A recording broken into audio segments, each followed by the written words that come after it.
Bom dia, boa tarde, boa noite! Tudo bem com vocês? Tudo tranquilo? Espero que sim. Comigo está tudo bem na medida do impossível. Mais uma aula de filosofia para alunos do segundo ano. Alô, pessoal do segundo ano, eu queria mandar um recado.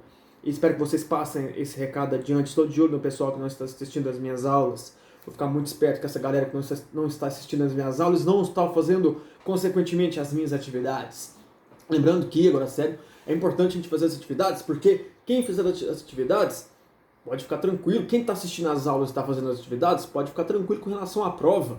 Então, tu tá assistindo as minhas aulas, tu tá fazendo as atividades, vai fazer uma prova, ó, show, e vai ficar com um notão lá no teto, sacou? Então é isso mesmo, vamos trazer o pessoal pra dentro aí, que o negócio tá meio complicado, tá no finalzinho, então bora lá. Olha só, aula de hoje a gente vai falar sobre Schopenhauer e Nietzsche, um novo caminho para o contemporâneo. Infelizmente, sei que para vocês é felizmente, mas infelizmente a gente está encerrando e infelizmente no sentido de que a gente está começando a adentrar na filosofia contemporânea. Não que a filosofia que a gente viu até agora seja ruim, mas o lance mais contemporâneo, mais próximo da gente aqui é mais fácil de ser absorvido ou não. Mas então hoje a gente vai ver sobre o Schopenhauer, a gente não vai falar sobre o Nietzsche. A gente vai deixar sobre o Nietzsche, eu acho que já deve ter visto falar alguma coisa sobre o Nietzsche, ele é bem pop, ele é bem polêmico, as marteladas de Nietzsche. A gente vai deixar ele para a próxima aula, que é um assunto bem mais, enfim, que melhor a gente deixar para uma aula só com ele.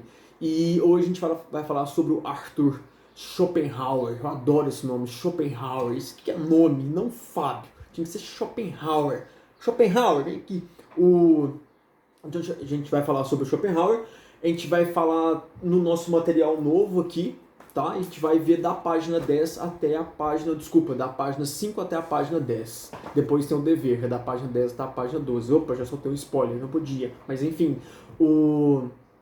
então fiquem ligados aqui, fiquem comigo na explicação. É muito bacana a filosofia do Schopenhauer, porque ele é conhecido como filósofo das vontades e vocês vão entender isso. Ele também é conhecido como um filósofo com uma visão pessimista com relação à vida. Uma visão pessimista. Só que, enfim, é de uma maneira meio errônea. Assim como Maquiavel é chamado de maquiavélico, lá, aquele problema todo que a gente já viu, o Schopenhauer é visto como um cara pessimista. Ele fala que na vida, o ser humano está na vida para sofrer. Com certeza, ou tu já usou essa expressão, ou tu já viu já usou, já viu essa expressão, né? O ser humano tá aí para sofrer. Então o Schopenhauer meio que falava isso também. Que o ser humano tá aqui para sofrer, mas ele também traz pra gente como amenizar esse sofrimento. O Schopenhauer também se aproxima bastante do budismo ou filosofias orientais, lembrando que o budismo, pelo menos na minha concepção, tá mais para filosofia de vida do que religião mesmo. Enfim, depois a gente pode ver isso.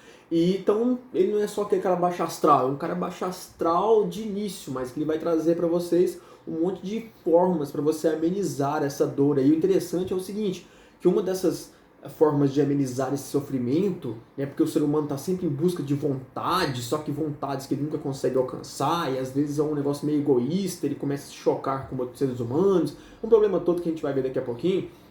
Ele fala que a gente pode buscar refúgio, a gente como ser humano, claro, buscar refúgio na estética. Mas no que ele fala estética, tipo música, arte, e lembrando que música salva a vida de muita gente, mano. A arte salva a vida de muita gente, tá? Então tá aí o Schopenhauer trazendo coisa muito interessante pra gente, da página 5 até a página 10, lembrando que eu vou deixar o Nietzsche então para a próxima aula. A gente vai focar aqui no Schopenhauer. Olha só, muito bacana o nosso material. Queria muito que vocês prestassem atenção nessa história em quadrinhos. Esse quadrinho que está na página 6, tá aí o bigode aí, e na página 7. É muito legal.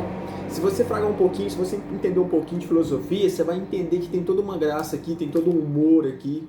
É o Nietzsche e o Epicteto jogando um joguinho que chama Sorry. Jogando um joguinho é ótimo. Jogando o Sorry, que é tipo um joguinho de tabuleiro e tal, que você vai dar umas voltas, aí você consegue umas artimanhas de fazer o cara voltar. Né? Às vezes ele tá ganhando lá, você faz ele voltar às casas do início, aí você fala assim, sorry, você vai ter que voltar, tipo um negócio assim.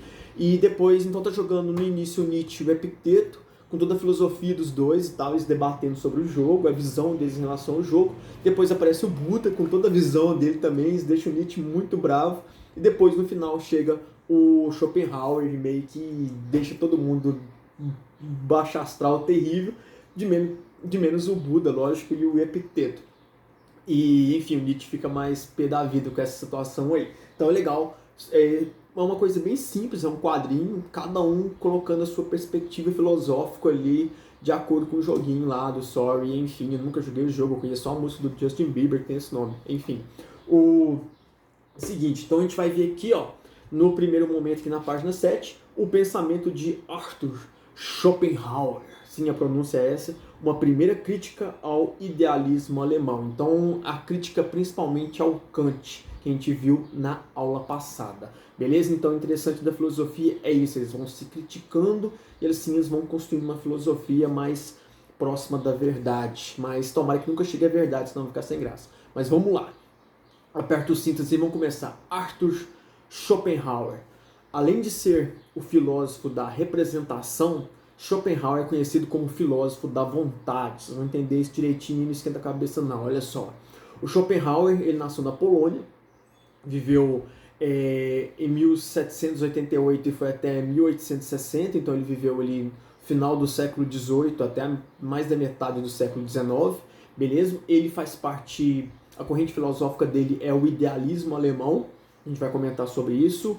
Ele escreveu umas coisas muito importantes, ele tem uma frase para sintetizar tudo, seria o seguinte, olha só, aí que vem aquela questão do pessimismo que eu falei para vocês. Para a maioria dos homens, a vida não é outra coisa senão um combate perpétuo pela própria existência, que ao final será derrotada. Então dá essa ideia de que ele é bem baixo astral, que ele é bem pessimista, só que não é assim, totalmente assim não, beleza? Olha só, um pouquinho da biografia dele, mas eu primeiro vou fazer um breve comentário aqui rapidinho da coisa que eu escrevi para vocês aqui, olha só. O Arthur Schopenhauer, ele criticou as explicações racionalistas sobre o fundamento da realidade e elaborou uma reflexão centralizada em um conceito metafísico que nomeou como vontade. Aí que vem a expressão que ele é um filósofo da vontade. A gente tem que entender essa vontade dentro da filosofia do Schopenhauer, nessa vontade que você está pensando aí não. Vamos lá. Embasa muitos aspectos de sua teoria em Immanuel Kant, criticando, contudo, pela sua proposta de fundamentação moral. Ele fez oposição fervorosamente ao Hegel, estendendo sua crítica ao Hummel, Schelling e o Fichte, que são outros filósofos também que de repente a gente pode ver mais adiante. O Nietzsche também certamente é um dos filósofos mais influenciados pela sua teoria, que foi influente também e em especial no mundo das artes. Encontramos vestígios de sua perspectiva sobre o sofrimento na literatura, nas obras de Thomas Mann, Leon Tolstói e Machado de Assis, para mencionar apenas alguns. Também é conhecida sua influência sobre Richard Wagner, com certeza já ouviu alguma coisa do Richard Wagner, algum filme, quando começa a guerra antiga. É evidente em sua ópera intitulada Tristão e Isolda. Então o cara tem uma moral terrível, ele embasou a teoria dele dentro da perspectiva kantiana, né, do Immanuel Kant, que a gente já estudou.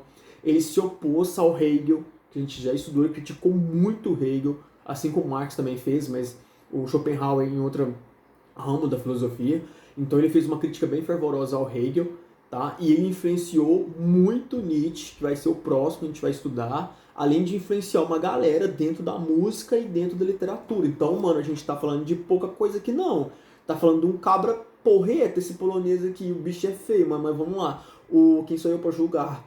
E é o seguinte, vamos falar da biografia para depois a gente falar sobre a filosofia dele, porque é interessante a biografia a gente contextualizar, de onde ele tirou as ideias. Olha só, o Arthur Schopenhauer, esse nome, nasceu na Polônia, uma cidade polonesa que não existe mais, hoje tem outro nome, mas enfim, nasceu na Polônia, vamos mirar pequeno, erra pequeno, em 22 de fevereiro de 1788. Filho de ricos comerciantes prussianos, foi educado para seguir a profissão do pai e aos 12 anos de idade empreendeu uma série de viagens pela Europa. Todo filósofo, topzera, eles viajam.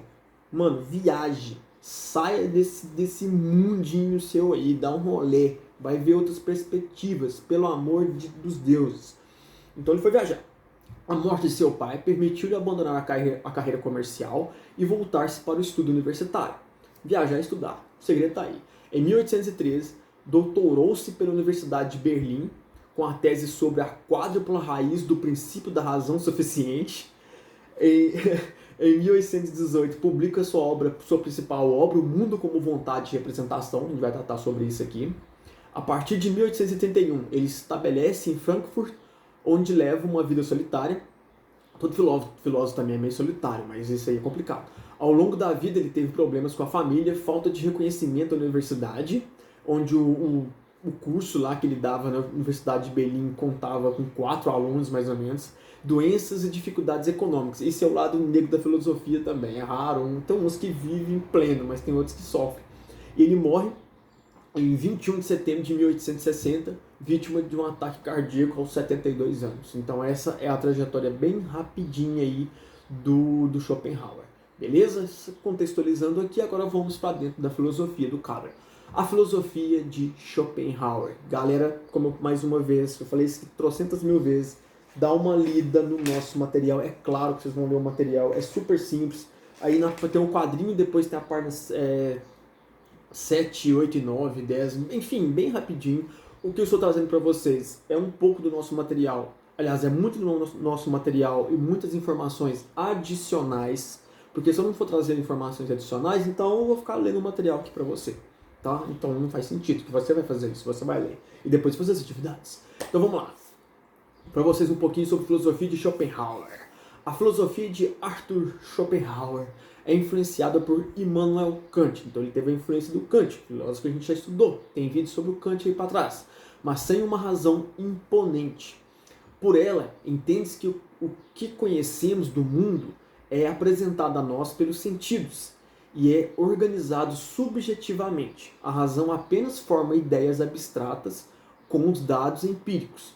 É a inteligência presente em todos os seres vivos que identifica uma causa externa para essas impressões, mas que nos é inacessível. Por isso, temos apenas representações do mundo. Isso tornaria o mundo uma fortaleza impenetrável que nos impede de conhecê-lo como realmente é. Aí já começou o baixo astral. Tá? Então já tem essa questão da representação, já tem um pouquinho do pessimismo aí, mas vamos lá. Fica focado nesse pessimismo não. Arthur Schopenhauer propõe então que não neguemos uma via imediata aberta por meio dos nossos atos voluntários. Por meio dos nossos corpos somos ao mesmo tempo um objeto representado e uma vontade que se torna objetiva nossas ações. Aí entra a expressão, a questão da vontade que a gente vai tratar. Nos seres humanos, não há reações de causa e efeito como na natureza. A vontade manifesta-se diretamente e é conhecida. O que ocorre com o meu corpo pode ser atribuído aos outros seres humanos, a todos os animais e a natureza em certo sentido. A vontade manifesta-se de forma específica no ser humano, mas todo fenômeno seria a expressão de uma vontade. A palavra vontade, assim, não faz referência a um ato consciente e distancia-se do nosso uso comum. Indica antes um poder ou impulso dos seres para a vida, uma vontade de vida. Esse é o sentido quando ele fala sobre vontade. Um poder ou impulso dos seres para a vida, uma vontade de vida. Beleza? Então tem até uma expressão em alemão para isso aí. Percebe-se que Arthur Schopenhauer não subscreve a concepção filosófica vigente em sua época, ao saber que no caso seria o iluminismo, em sua afirmação de que esse poder não se deixa compreender racionalmente. Trata-se de um impulso constante e sem propósito, não concedendo à realidade íntima das coisas um sentido a ser compreendido. Essa constatação metafísica pessimista terá implicações na concepção moral desse filósofo. Depois a gente pode falar alguma coisa sobre essa questão da moralidade aí dentro da filosofia do Schopenhauer. Suas reflexões morais são baseadas em uma crítica à perspectiva ética de Immanuel Kant. Segundo essa crítica, ao invés de supor um princípio a priori, deveríamos empreender uma investigação empírica e tentar encontrar ações com valor moral inquestionável. As ações são manifestações de disposições internas invariantes. O interesse é a explicação básica de qualquer uma de nossas ações, o que implicaria as motivações egoístas. Em todo caso, encontramos ações que não têm por base o interesse, identificadas com a compaixão. As ações morais, assim, estão sempre relacionadas ao outro. Essas ações, entretanto, finalizando essa parte da filosofia, não são expressões de um querer, mas da negação da vontade. Trata-se do momento no qual a ilusão dos fenômenos é compreendida e o outro é reconhecido como um semelhante. Esse processo é identificado pelo próprio filósofo como misterioso, em vistas do egoísmo observado nas ações humanas, e sua explicação representaria um limite que o conhecimento humano não alcança, beleza? Então, de uma forma mais condensada, seria isso aí, beleza? Sobre a filosofia do Schopenhauer. E, galera, eu queria identificar para vocês um ponto aqui rapidinho aqui, que é a questão do... Ainda fixando essa questão da vontade. Olha só, que além de ser um filósofo da representação, só para a gente fixar, só para a gente fazer um adendo aqui para ficar mais fácil vocês entenderem que é a principal característica, né? Além de ser o filósofo da representação, Schopenhauer é conhecido como filósofo da vontade.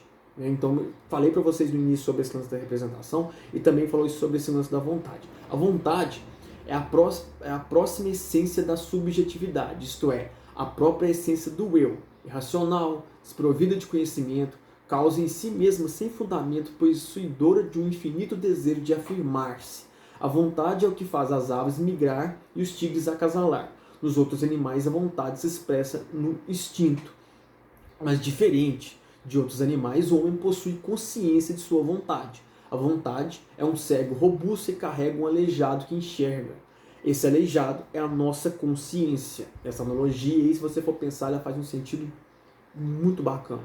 No homem, a vontade é o fundamento do querer viver, do sentimento de posse, do dominar, do afirmar-se. A vida humana, pois, passa-se toda em querer e em adquirir. Beleza? Então a gente tem um paradoxo aí, né? Surge um paradoxo. Estamos a todo momento buscando realizar nossa vontade, que é insaciável. Segundo Schopenhauer, o desejo por sua natureza é dor. Sua realização traz aptamente a saciedade. A posse mata todo encanto. O desejo ou a necessidade de novo se apresenta sob nova forma. Senão é o nada, é o vazio, é o tédio que chega. Se nos matássemos, se nós matássemos toda a nossa vontade, nosso destino seria inevitavelmente o tédio. Eis a condição trágica da vida humana. Para a maioria dos homens, a vida não é outra coisa senão um combate perpétuo pela própria existência, que ao final será derrotada. Definitivamente, o homem não está programado para ser feliz. Então, porque ele está sempre buscando saciar essa vontade, só que ele não consegue saciar. Ele consegue saciar uma vontade e aparece uma outra vontade. Beleza? Então, olha só, só para essa visão pessimista com relação o que a gente chama de vontade, que eu expliquei para vocês. Então, beleza, diante disso tudo, se a vida, segundo Schopenhauer, é essa busca por saciar essas vontades, só que a gente nunca vai conseguir saciar essas vontades, isso é muito budismo, isso tem muito um pé lá no budismo, uma mão, um pé, tudo, lá no budismo e em filosofias orientais. Então, a vida é sofrer. Então, meu Deus, vamos largar tudo, porque é sofrer, é sofrimento. Então, diante disso tudo, o que a gente pode fazer? Se a vontade nos levará a um vale de lágrimas, como mitigar o sofrimento? A arte, que eu falei para vocês, e a experiência estética são uma maneira de mitigarmos o sofrimento.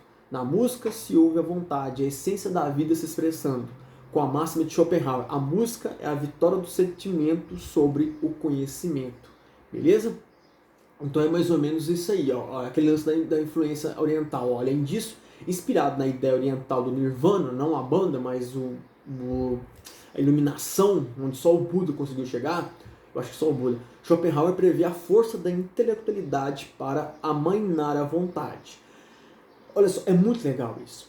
Ele diz o seguinte, a vida é sofrimento, porque o ser humano está sempre em busca de saciar suas vontades, ele sempre quer mais. Ele acaba até passando por cima dos outros, matando, para saciar essas vontades. Chega a um ponto até de uma irracionalidade que ele cita aí. Então, como a gente pode então reduzir esse sofrimento, que é essa busca por essas vontades insaciáveis? Ele diz, a gente pode conseguir isso na estética, que seria a música, a arte e tal, e também na filosofia, buscar conhecimento, beleza? Então, Olha só, Schopenhauer prevê a força da intelectualidade para amainar a vontade, negando o querer, neutralizando os desejos. Sem a negação completa do querer, não há salvação verdadeira. Isso é muito budismo. Libertação efetiva da vida e da dor. Ao despertarmos da vida e de sua torpe essência, estamos indiferentes ao querer, aos desejos, à vontade, que reclamam sua satisfação sexual.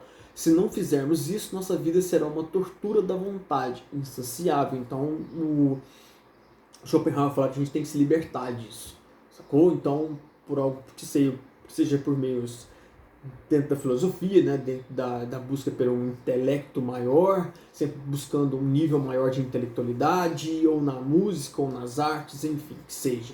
Pessoal, um pouco de Schopenhauer atual, olha só.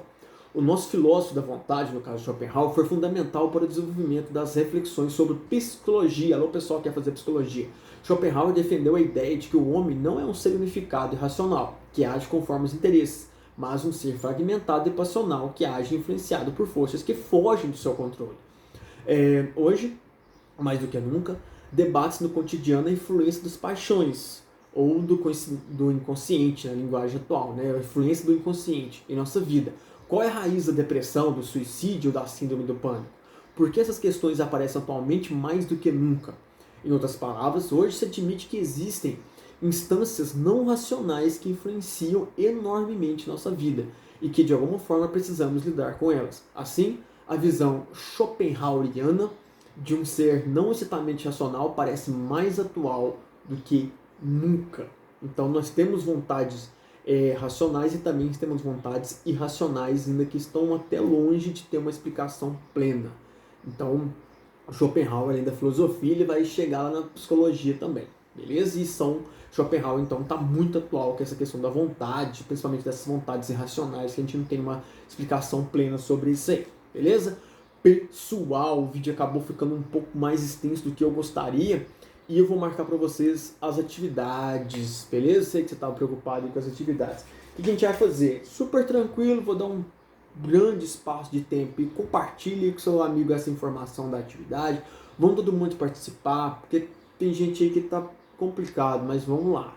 Não é possível que no final do ano vai dar problema, né, galera? Olha só, as atividades são da página 10 e a página 12, aliás, da página 10 até a página 12, do número 1 até o número 7. Isso aí. Então, da página 10 a 12, do número 1 ao número 7, bem tranquilo. Vocês vão entregar isso lá para a semana que vem, tá? Bem tranquilo, bem relax no final do ano para não ficar ninguém estressado, tá? Já que a vida é sofrimento, então vamos amenizar esse sofrimento aí. Schopenhauer, muito obrigado por ter esse nome lindo, muito obrigado pela sua contribuição filosófica para mim e para os alunos do segundo ano, e na próxima aula a gente vai ver sobre o Nietzsche. Aí é só pancada, irmão. Muito obrigado e até a próxima.